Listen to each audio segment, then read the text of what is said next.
Good morning. Welcome to my thought for the day. Lovely to have you along today. Today I'm looking at a little passage in Luke chapter 14, verses 25 to 35. Let me read them to you. Now great multitudes accompanied him, and he turned and said to them, "If anyone comes to me and does not hate his own father and mother, and wife and children, and brothers and sisters, yes, and even his own life, he cannot be my disciple. Whoever does not bear his own cross and come after me cannot be my disciple. For which of you, desiring to build a tower, does not first sit down and count the cost, whether he has enough to complete it? Otherwise, when he's laid a foundation and is not able to finish, all who see it begin to mock him, or saying, 'This man began to build and was not able to finish.' Or what king, going to encounter another king in war, will not sit down first and take counsel, whether he's able with 10,000 to meet him who comes against him with 20,000?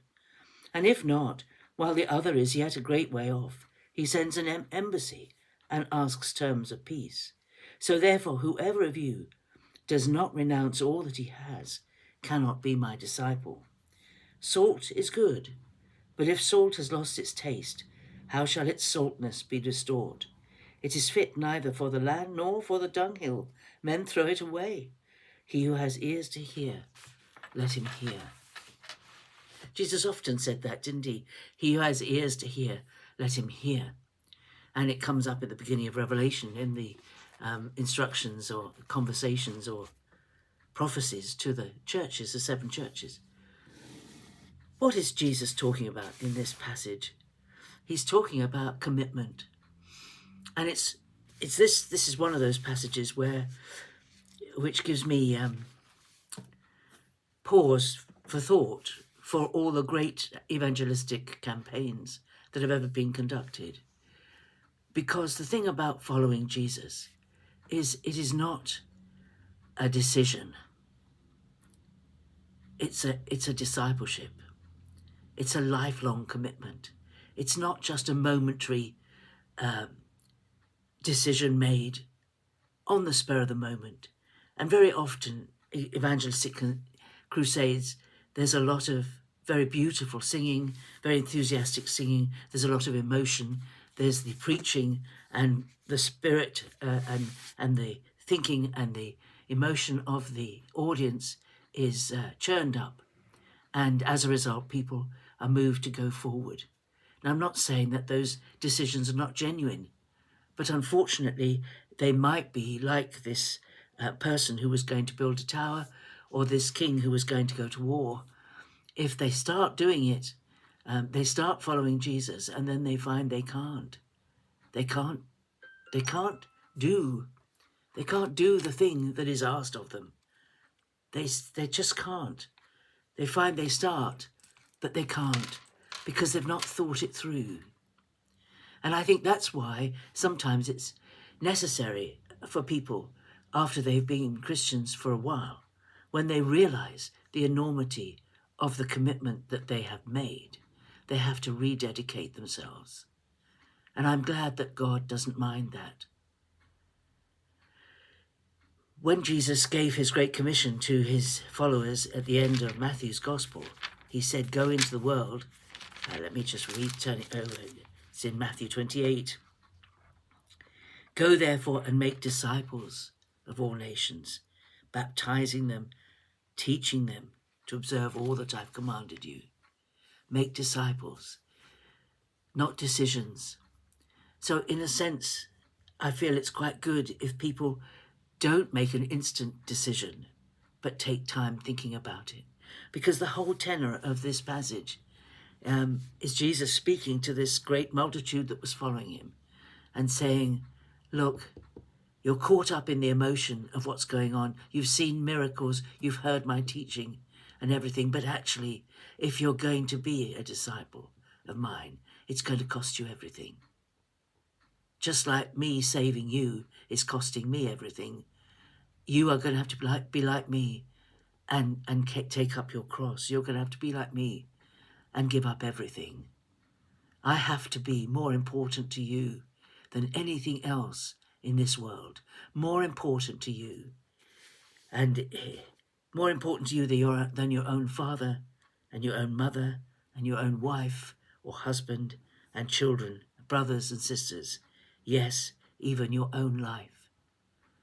The commitment to God, to Jesus, is to be more important, of more value than anything else in our life. When it says, if anyone comes to me and does not hate his own father and mother and wife and children, brothers and sisters, I think what he means is, by comparison to the devotion to me, the love you have for anything else should be as far away from your love to me as hatred is to love. Devotion to Jesus, complete and utter devotion to Jesus. And sometimes the call of Jesus to people is to leave their family and go somewhere else. And that seems very hard. That's very countercultural. And many people have been faced with, do I follow Jesus or do I save my family from disaster? What do I do? Love for Jesus. Jesus has to be number one, has to be the top priority. And it's good to consider how demanding that commitment is. Look at the disciples. They left everything. They abandoned their family-run business. That must be really difficult for the fishermen particularly, because that was a family business. The father was at the nets and in the boats, and the brothers were in the boats.